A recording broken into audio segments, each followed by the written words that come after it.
Aleluia. Atos 1, versículo 3. Vamos lá? Quem achou, diga amém. Amém. Depois do seu martírio, Jesus apresentou-se a eles e deu-lhes muitas provas incontestáveis da sua ressurreição. Diga ressurreição.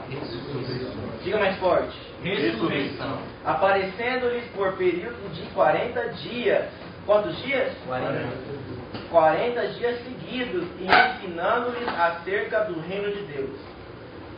Certa ocasião, enquanto ceava com eles, ordenou-lhes que não se ausentassem de Jerusalém, mas que guardassem a promessa do Pai, a qual salientou ele: de mim ouviste. Porquanto João de fato batizou com água, entretanto, dentro de poucos dias, vós sereis batizados com o Espírito Santo.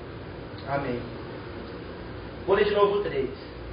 Depois do seu martírio, Jesus apresentou-se a eles e deu-lhes muitas provas incontestáveis da sua ressurreição, aparecendo-lhes por período de 40 dias seguidos e ensinando-lhes acerca do reino de Deus. Amém. Agora passe sua Bíblia, vamos lá, Atos, Romanos e 1 Coríntios, capítulo 15.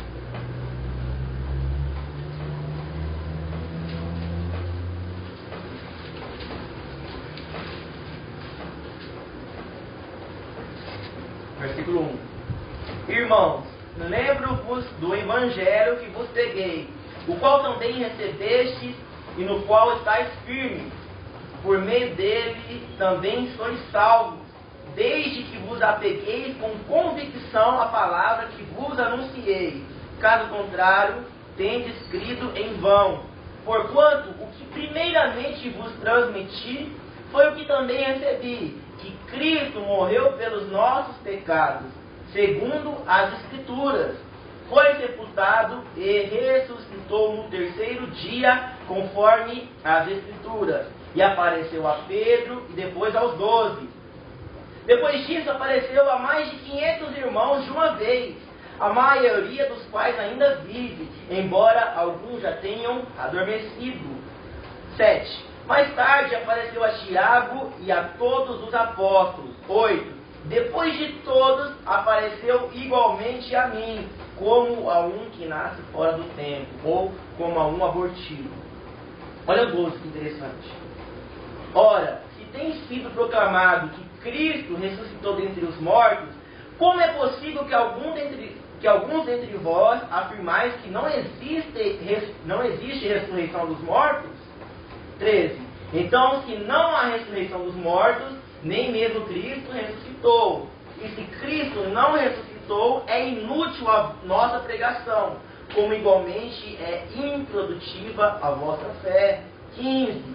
Pior que isso, seremos considerados falsas testemunhas de Deus, porque contra ele testemunhamos que ressuscitou a Cristo dentre os mortos. Todavia, se é verdade que os mortos não ressuscitam, então ele também não ressuscitou a Cristo. Vamos ler agora o 19. Ora, se a nossa esperança em Cristo se restringe apenas a esta vida, somos os mais miseráveis de todos os seres humanos. Amém? Até aqui.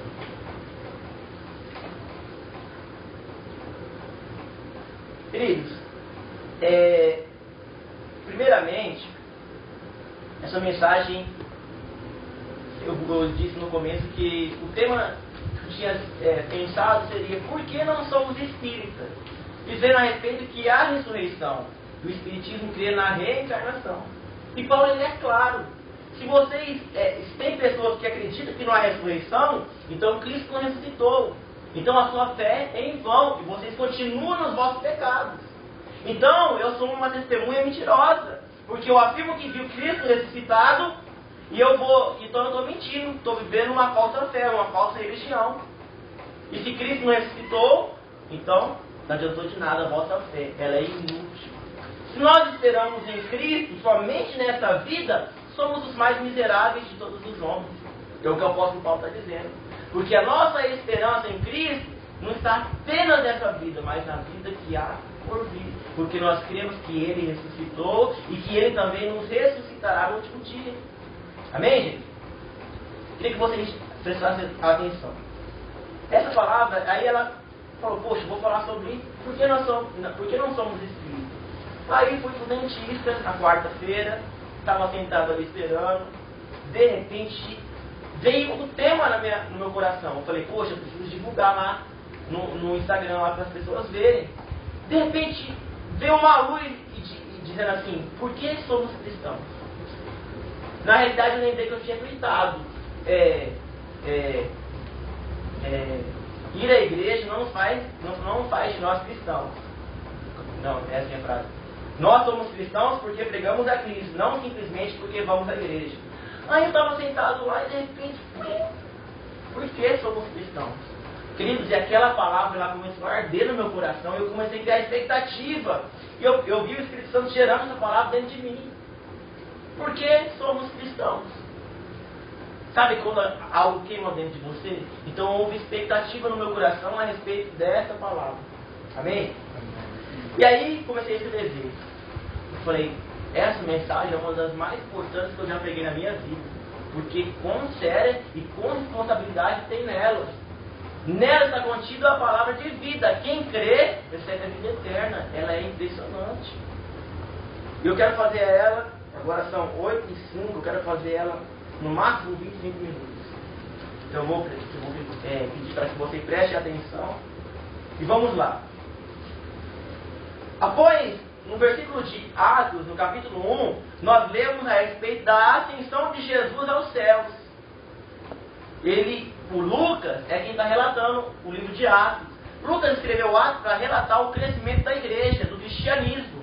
Foi Lucas que escreveu, ele era discípulo do apóstolo Paulo, e depois ele veio pegando todos os argumentos, escrevendo o livro de Atos. E ele diz a respeito da subida de Jesus. Jesus, ele fala assim, foram ditas provas incontestáveis a respeito da ressurreição de Cristo, o qual ficou por 40 dias consecutivos ensinando a respeito do reino de Deus. Interessante. Jesus deixou provas incontestáveis. Ele ressuscitou. E por 40 dias ele ficou na terra com um corpo ressurreto. E aí eu me lembrei da imagem do túmulo. Que imagem forte, impressionante. Lá no túmulo de Jesus, em Jerusalém, está escrito em inglês. Eu não sei falar em inglês. He is risen. Significa o quê? Ele não está aqui, ele ressuscitou. É o único túmulo que está escrito isso. Porque nas outras religiões, o Buda morreu, o Maomé morreu, não ressuscitou. O único que está escrito é, ele não está aqui, ele ressuscitou. Jesus Cristo, nosso Salvador. Então Jesus, ele deixa provas incontestáveis da sua ressurreição. Outra coisa que eu achei muito interessante está escrito na minha Bíblia, eu quero ler para vocês, estava no comentário. Olha que interessante. As provas da vida e obra de Jesus, o Cristo, são indiscutíveis, pois não são especulativas ou teóricas, mas históricas e autenticadas. Sem a realidade da morte e ressurreição de Jesus, não há cristianismo. Pode entender a frase? Jesus não é uma história. Jesus não é uma fábula. Jesus não é uma lenda. Na realidade, Jesus é comprovado na história. Assim como Hitler, assim como Platão, Aristóteles. Jesus ele viveu na Terra, é comprovado. Ele é autenticado. Jesus veio à Terra e ponto final. A questão que nós podemos argumentar é, será que Jesus ressuscitou? Porque se ele ressuscitou, ele é de fato quem ele dizia que era, o próprio Deus encarnado. Ou Jesus é um louco que falava um monte de loucura, ou ele é quem ele realmente diz que era. Interessante ou não? Então Jesus ele viveu. Tem gente que fala, eu não acredito em Jesus. Então você fala assim, você é burro. Jesus ele dividiu a história antes, depois de Cristo. Jesus ele comprou. É fácil, ele veio à Terra. Ele era um homem que viveu na Terra. Agora a questão é, ele era realmente quem ele disse que era? E a pergunta é, por que somos cristãos? Então após a subida de Jesus aos céus, os discípulos começaram a ser chamados de cristãos. O que significa cristãos? Porque na minha Bíblia também tinha. Cristão significa pequenos cristos ou crentes. Pequenos cristos ou crentes. E aí no original em grego, eu anotei aqui, significa aquele que pertence a Cristo. Cristão é aquele que pertence a Cristo. Amém? Quantos estão entendendo? Amém. Então, Paulo, ele afirmava isso nas cartas dele. Filhinhos, eu oro de novo por vocês, até que Cristo seja formado em vós. Cristãos. Até que Cristo seja formado em vós. Porque a palavra da cruz é loucura para o mundo, mas para nós que somos salvos, que cremos, é salvação. A palavra da cruz é loucura para o mundo, mas para nós é salvação. Jesus Cristo veio ao mundo e morreu, mas ele ressuscitou. Essa é a palavra da fé que os apóstolos pregavam. E aí Paulo dizia que ele nos predestinou para sermos conforme a imagem do seu Filho, cristãos. Deus nos predestinou, Deus nos escolheu para sermos semelhantes a Jesus Cristo, para sermos cristãos. Interessante ou não? Por que somos cristãos? Para sermos a imagem e glória do seu Filho. Amém? Quantos estão entendendo? Diga amém, bem forte. Amém. Então, esses cristãos, eles costumavam se reunir diariamente nos templos e nas casas, na comunhão, no partir do pão e na doutrina dos apóstolos. Então, o cristão, necessariamente, ele se reunia no templo para orar, para meditar e para estudar a Bíblia. Então, quem não faz isso é um cristão? Sim ou não? Quem não vai à igreja é um cristão? Não. Quem não ora é cristão? Não. Quem não estuda a Bíblia é cristão? Não. Amém? Quantos está entendendo? Agora nós vamos chegar numa parte interessante. Estou fazendo apenas uma introdução. Interessante porque no livro que nós lemos de 1 Coríntios, Paulo cita 6 aparições de Jesus após a ressurreição. Para quem acompanha a história de Jesus, primeiro ele ressuscitou no terceiro dia, que era no domingo pela manhã. Ele apareceu para Maria Madalena. Foi uma loucura. Ela foi ver o túmulo vazio. E aí tinha 2 anjos em cima das pedras, falou assim: por que você procura aquele que está vivo? E aí mais pra frente Jesus aparece para ela, só que ela não reconhece, ela pensa que é o jardineiro. Foi a primeira aparição de Jesus, apareceu para ela e para outras mulheres. E aí Paulo vai falar de outra aparição. Jesus aparece aos 10, porque Tomé não estava. Depois ele aparece aos 11. Depois ele aparece para Pedro, que Pedro estava pescando, ele aparece para Pedro e para João, e para mais um doido lá chamado Bartimeu, se não me engano. Felipe, Bartolomeu, algum desses dois aí. Depois, Paulo fala, depois apareceu a Tiago, e depois, por último, apareceu a mim, como a um abortivo. Então fala de 6 aparições de Jesus. Tiago era irmão de Jesus. O próprio Tiago não cria que Jesus era o Messias, o Filho do Deus vivo. O próprio Tiago tinha dúvida a respeito de Jesus. Mas depois que Jesus ressuscitou, ele apareceu para Tiago, e Tiago se tornou crente, cristão. E aí Tiago foi um dos principais apóstolos que ajudou na igreja em Jerusalém. E aí estava lendo na Bíblia também, Jesus falou: ficai em Jerusalém até que do alto sejais revestidos de poder. Interessante que eu li na Bíblia, e aí eles subiam no lugar para se reunir. Aproximadamente 120 pessoas que foram batizadas no dia do Pentecoste. E aí eu fui ler ali no meu comentário, esse lugar era uma casa da mãe de João Marcos, que escreveu o Evangelho de Marcos. E esse lugar era o lugar onde Jesus ceiou com os discípulos. Interessante, né? Legal, são coisas curiosas que foram saltando diante do meu coração. E eu realmente fiquei apaixonado por essa mensagem. Então vamos lá. Em primeiro lugar, as Escrituras comprovam que Jesus é o Cristo, o Messias. Em segundo lugar, o túmulo vazio e as testemunhas oculares comprovam que Jesus ressuscitou. Em terceiro lugar, quero falar a respeito da inerrância da Bíblia. Tem gente que fala assim: a Bíblia foi escrita por homens. Os espíritas principalmente falam assim: não, a Bíblia ela foi cheia de defeitos, escreveram errado, traduziram errado, a Bíblia é errada. Você tem que crer mesmo no Espírito. O Espírito vem aqui e fala com você, ele é um Espírito evoluído, você tem que crer nele. A Bíblia foi escrita por homens. Ok. Então eu quero falar a respeito da inerrância da Bíblia. A Bíblia tem mais de 3.000 manuscritos. Mais de 3.000 cópias no original, mais de 3.000. Imagina só, Aristóteles e Platão escreveram A Caverna, não sei o que, vocês estão em filosofia, né? O não sei o que da caverna. Eles têm 5 cópias e outro tem 7 cópias. E ninguém vai discutir. Poxa, será que essa obra de Platão é verdadeira? Ninguém discute. 5 cópias, 7 cópias. Para falsificar é facinho, qualquer um falsifica. Porque tem gente que fala assim, a Bíblia não é verdadeira porque a pessoa vai lá e muda, e parece que ela é atualizada.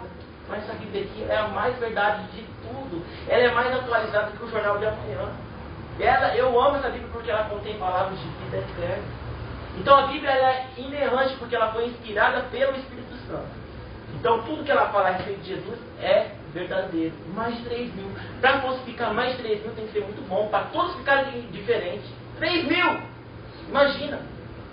Aí tem um teólogo que falou assim, só dos comentários da Bíblia a gente pode escrever uma Bíblia nova. Só pelos comentários dá para a gente saber a veracidade da Bíblia. E em último lugar, a respeito da inerrância da Bíblia, tem o escrito do Mar Morto. Foi descoberto agora em 1945, pouquinho. Fechado no Mar Morto, numa caverna lá, acharam a Bíblia no original. Igualzinho que está aqui. Igualzinho. Estava lacrado, fechado lá.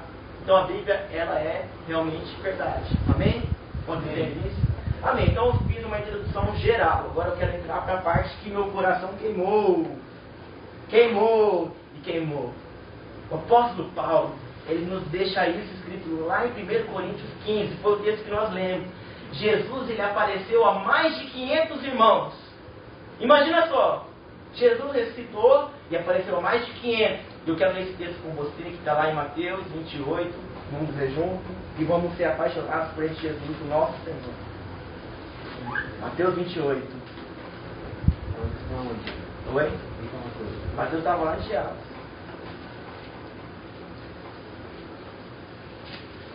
Mateus 28. Vamos ler do 11 até o 20. Hoje nós vamos ler Bíblia. E vamos ser apaixonados pela Bíblia. Aleluia! Eu sou apaixonado por esse texto, meu amigo. Vamos lá? Mateus 28, 11. E sucedeu que enquanto as mulheres estavam a caminho, alguns dos guardas foram à cidade e contaram aos chefes dos sacerdotes tudo o que havia ocorrido. Então os chefes do sacerdote reuniram-se em conselho com os anciãos e tramaram outro plano. Deram aos soldados vultosa quantia em dinheiro e lhes recomendaram que declarassem a todos. Os discípulos deles vieram durante a noite e raptaram o corpo, enquanto cochilávamos. Se isto chegar ao conhecimento do governador, nós o persuadiremos a vosso favor e vos livraremos de qualquer reprimenda. Os soldados receberam o dinheiro e fizeram como não haviam sido orientados. E por isso, essa versão dos acontecimentos se conta entre os judeus até o dia de hoje. Fala misericórdia. Vocês entenderam o texto que eu acabei de ler? Até hoje, os judeus acham que Jesus não é Deus. Por quê? Roubaram o corpo do cara. Ele não escutou coisa nenhuma. Então eu não vou crer num cara desse. Vamos lá, 16. Os 11 discípulos rumaram para a Galileia em direção ao monte que Jesus lhes determinara. Assim que o viram, prostraram-se e adoraram, mas alguns ficaram em dúvida. Então Jesus, aproximando-se deles, lhes assegurou: toda a autoridade me foi dada no céu e na terra. Portanto, ide e fazei com que todos os povos da terra se tornem discípulos, batizando em nome do Pai e do Filho e do Espírito Santo, ensinando-os a obedecer a tudo que vos tenho ordenado, e assim eu estarei permanentemente convosco até o fim dos tempos. Aleluia! Que texto precioso, meu irmão! Que palavra bonita de Jesus! Antes de falar dessa palavra de Jesus, eu quero deixar um comentário a respeito dos guardas que cuidavam do corpo de Jesus.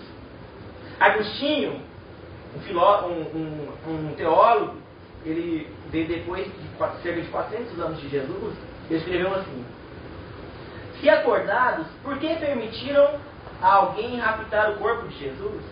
E se dormindo, como podiam declarar que foram os discípulos? De qualquer modo, seriam todos condenados à morte, não fosse o interesse dos líderes religiosos judaicos em divulgar uma falsa versão sobre o desaparecimento do corpo de Cristo e levar a população a não crer na intervenção divina. Amém? Se dormindo, como que pode afirmar que eram os discípulos que roubaram o corpo? E se acordados, por que eles deixaram roubar? Primeiro ponto. Depois eu vou soltar uma que vocês vão ficar de boca aberta. Primeiro ponto. Se o soldado estava dormindo, por que falaram que eram os discípulos? Estava dormindo, os discípulos roubaram. Se estava acordado, por que deixou roubar? Primeiro ponto. Interessante que Jesus ele morreu, que ele desceu até as profundezas da terra, e aí ele surge para os discípulos com o corpo ressuscitado. Aparece a mais de 500 e diz assim: toda autoridade me foi dada no céu e na terra. Eu tenho a chave da morte, do inferno. Toda autoridade foi dada a mim. Portanto, ide e fazei discípulos de todas as nações. Ide e fazei com que se tornem discípulos, batizando em nome do Pai, do Filho, do Espírito Santo, e os ensinando a guardar tudo que vos tenho ordenado. E eis que estou convosco todos os dias da sua vida. Jesus hoje se manifesta através do Espírito Santo. Ele está no nosso coração através do Espírito Santo. Antes, ele enviou 70 pessoas para fazer uma missão de discipulado. Ei, vai lá e faz missão. Agora ele diz: eis que estou convosco todos os dias. Todo poder me foi dado no céu e na terra. Ide fazer discípulos. Então, se nós somos cristãos, nós cremos na morte e na ressurreição de Cristo, e, portanto, nós vamos ir fazer discípulos de todas as nações. Nós vamos ir fazer discípulos, porque nós somos cristãos. Amém? Quantos entendem isso? Diga amém. Amém. Se nós somos cristãos, nós cremos na morte e na ressurreição de Cristo, e nós obedecemos a grande comissão. E continuamente e fazer discípulos. É continuar indo. Por quê? Porque Deus estará conosco todos os dias, através do Espírito Santo em nosso coração. Lá em Lucas fala que os discípulos foram embora contentes depois que Jesus falou isso. Por quê? Por causa da convicção que o Espírito Santo habita dentro de nós. Amém, queridos? Agora eu quero ler Lucas 24, a gente vai partir para o encerramento. Eu quero desvendar os seus olhos agora para o sobrenatural. Lucas 24. Queridos, entenda Lucas depois de Mateus, Marcos, Lucas. Queridos, que impressionante. Há pessoas que podem dizer assim: poxa, Lucas 24, 44. Tem pessoas que podem falar assim: poxa, o grande comissão foi dada para os 12. Aí eu fui ler, era para os 500, então é para todo mundo. Ide fazer discípulos. O grande mandamento de Deus é que a gente se torne discípulo, seja batizado e ensine os outros. É o mandamento.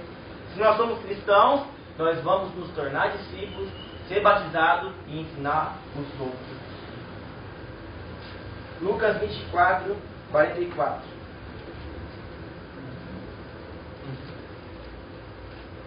Em seguida, Jesus lhes explicou: são estas as palavras que eu vos ensinei, quando ainda estava entre vós. Era necessário que se cumprisse tudo que a meu respeito está escrito na lei de Moisés, nos profetas e nos salmos. Então se lhes abriu o entendimento, para que pudessem compreender as Escrituras. E lhes afirmou: está escrito que o Cristo haveria de padecer e ressuscitar dos mortos no terceiro dia, e que em seu nome seria pregado o arrependimento para o perdão dos pecados a todas as nações, começando por Jerusalém. 48. E vós sois testemunhas destes fatos. Queria que todos repetissem o versículo 48. 1, 2, 3 e vós sois testemunhas destes fatos. Amém. Deixa eu só achar um versículo aqui que vai falar de Tomé, para a gente fechar a mensagem de hoje. Está lá em João 20. Amém. João 20. Depois eu vou ler lá. Tomé. Jesus fala. Aqui Jesus aparece.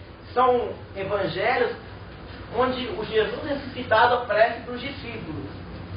Aí no 45 fala que Jesus abriu o entendimento dos discípulos para que pudessem compreender as Escrituras. E ele falou: era necessário que o Cristo haveria de padecer e ressuscitar dos mortos ao terceiro dia. A própria Bíblia, as Escrituras testificam isso de mim. Eu deveria vir, padecer e ressuscitar ao terceiro dia. E que no seu nome seria pregado o arrependimento para o perdão dos pecados a todas as nações, começando por Jerusalém. Então, no nome de Cristo, seria pregado arrependimento, remissão de pecados, no nome dele, em todas as nações. E no 48, e vós sois testemunhas deste fato. Agora eu quero deixar você de boca aberta, mas não de sono igual o Bugão. Quero deixar você de boca aberta. Jesus falou assim: e vós sois minhas testemunhas. Mais de 500 testemunhas oculares da ressurreição de Cristo. Mais de 500. Agora pensa comigo. O fato: Jesus foi sequestrado pelos discípulos. Ok, beleza. Agora pensa: Jesus foi visto por mais de 500 irmãos. Agora eu pergunto para você: alguém afirma Jesus ressuscitou? Alguém afirma. Você não vê. Você morreria por alguém que você não viu ressuscitado? Você morreria? Estevão foi o primeiro mártir. Ele creu de todo o coração, ele foi morto por aquela convicção. Jesus morreu e ele ressuscitou. Ele foi apedrejado porque ele pregou isso. Agora eu pergunto para você: 500 irmãos morreram por amor ao Evangelho, por amor a Cristo. Alguém morreria por uma testemunha falsa? Alguém morreria por algo que ele não acreditasse? Alguém morreria por uma falsa testemunha? Ah, eu creio em Jesus, eu creio que ele ressuscitou. Crê? Não, eu creio. Eu morreria por algo que eu não tenho certeza, que eu não tenho convicção, por algo que eu não vi. 500 irmãos viram e esses testificaram: Jesus Cristo morreu e ele ressuscitou. Amém. Matias foi o 12º escolhido para substituir Judas. O apóstolo Pedro falou: é necessário que quem a gente vai escolher esteja desde o batismo de João até a subida dele aos céus. Era Matias. Para quê? Para que seja testemunha junto conosco. Os apóstolos morreram porque eles eram testemunha de que Cristo ressuscitou. Os religiosos ficaram loucos, falaram assim: você não vai mais pregar isso. Mas como que alguém consegue conter algo tão vivo, algo tão verdadeiro? Jesus Cristo é o próprio Filho de Deus. Os meus próprios olhos viram, ele ressuscitou. A morte não pôde conter, ele é o meu Salvador. Quem que não morreria por isso? Alguém morreria por uma falsa ressurreição? Agora eu pergunto: se Jesus de fato não ressuscitou, com que autoridade, com que poder os apóstolos pegavam e ganharam o mundo para Cristo? Responda isso para mim. Com que autoridade os apóstolos pregavam com tanta autoridade e ganharam o mundo para Cristo? Com que autoridade que a igreja até hoje sobrevive sendo perseguida? Pelo Império Romano, diz que os cavalos escorregavam o sangue, tentando matar e tentando calar. Mas a cada um crente que matava, nascia mais 10. Porque crente parece uma pulga. Mata um, nasce 20. Mata 20, nasce 1000. E até hoje nós estamos aqui e vamos continuar proclamando: Jesus vive e reina. Ele morreu e ressuscitou. A minha fé está nele. Amém? Isso tem que gerar uma paixão no seu coração. Isso tem que gerar uma loucura. Seu coração tem que arder, tem que ficar impressionado. Jesus morreu e ressuscitou. E é isso que nós cremos. Se ele ressuscitou, ele é de fato quem ele disse que era. Ele é o próprio Deus. Então tudo que ele diz é verdade. Então ele vai voltar. Então ele vai voltar. Amém, gente? Amém. Agora, até hoje tem cristão morrendo. Pode alguém morrer por uma coisa? Matar é fácil. Ah, eu sou islâmico. Matar é fácil, quero ver morrer. Ver os seus próprios filhos sendo torturados, sua própria esposa sendo degolada, matada aos poucos. E fala assim: nega Jesus. Eu não nego, porque eu sei que o meu Redentor vive. Por fim ele vai se levantar.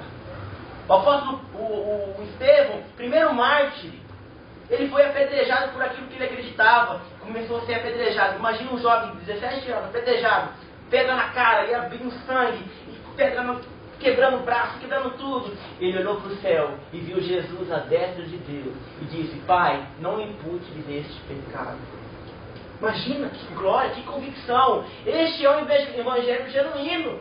Este é o evangelho verdadeiro. Jesus veio ao mundo para salvar pecadores, do qual eu sou o principal. E este evangelho, ele é fiel e digno de toda aceitação.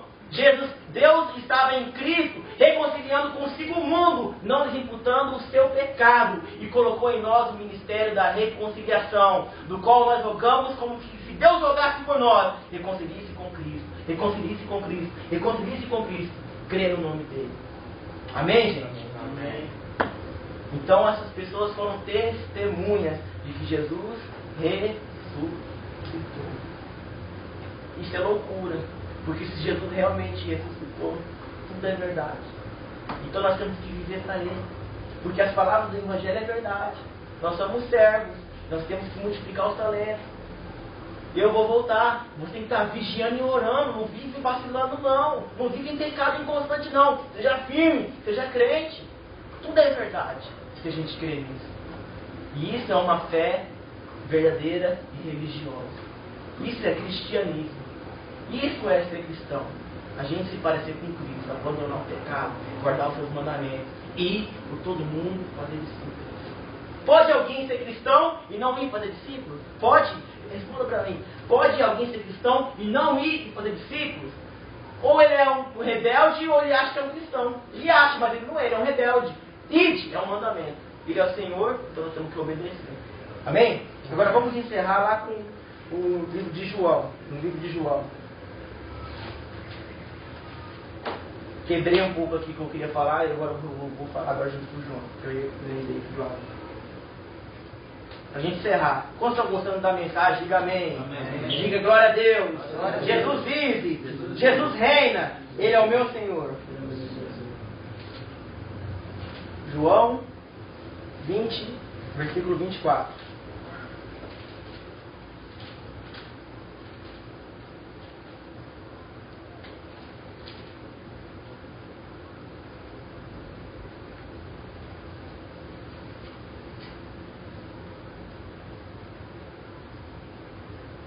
Contudo, Tomé, um dos 12, chamado Dídimo, não estava com eles quando Jesus apareceu. Os outros discípulos, no entanto, anunciaram-lhe: nós vimos o Senhor. Nós vimos o Senhor. Mas ele respondeu-lhe: se eu não vir as marcas dos pregos nas suas mãos, e não colocar o meu dedo onde estavam os pregos, e não puser a minha mão no seu lado, não acreditarei. Após 8 dias, os discípulos estavam reunidos ali outra vez. O Tomé estava com ele. As portas estavam trancadas. Quando Jesus apareceu, pôs-se no meio deles e disse: a paz seja convosco. Então dirigiu-se a Tomé, dizendo: coloca o teu dedo aqui, vê as minhas mãos, estende tua mão e coloca-a no meu lado. Agora não sejais um incrédulo, mas crente. E Tomé confessou a Jesus: meu Senhor e meu Deus. Ao que Jesus lhe afirmou: Tomé, porque me viste, acreditaste? Bem-aventurado os que não viram e creram. Glória a Deus. Amém. Forte ou não é? Eu amo esse livro aqui, gente. A gente tem que ler. Só que a gente lê, a gente já é perigoso converter. Que livro fantástico. Os discípulos falaram: Tomé, nós vimos o Senhor. Ele está vivo. Nós vimos, ele ressuscitou. Eu não acredito. Não, se eu não colocar o dedo lá no buraquinho da mão, se eu não puser o lado onde meteram a lança, eu não vou acreditar, não. Eu não vou acreditar. Depois de 8 dias, porta trancada, Jesus aparece no meio. Não sei como, atravessou a parede. Corpo ressuscitado, irmão, quem explica? Não sei. E disse: paz seja convosco. Já chegou no Tomé. Já chegou metendo o pé. Ei, Tomé, vem cá, mete o dedo aqui, ó. Coloca a mão aqui no buraco. Ei, Tomé, não seja incrédulo, seja crente. Aí Tomé meteu o dedão lá. Meu Deus e meu Senhor. Tomé teve a revelação. Deixa eu cair no chão. Tomé teve a revelação. Se não fosse o Espírito Santo, ele não ia perceber, mesmo tocando, mesmo colocando o dedo. E Jesus fala: porque viste, creste? bem-aventurados que não viram e creram. Jesus estava pensando em mim e em você. Não vão me ver, mas vão crer, porque eu estarei com ele todos os dias, através do meu Espírito Santo. Eu vou, mas o Consolador, vindo da parte do meu Pai, vai vir e vai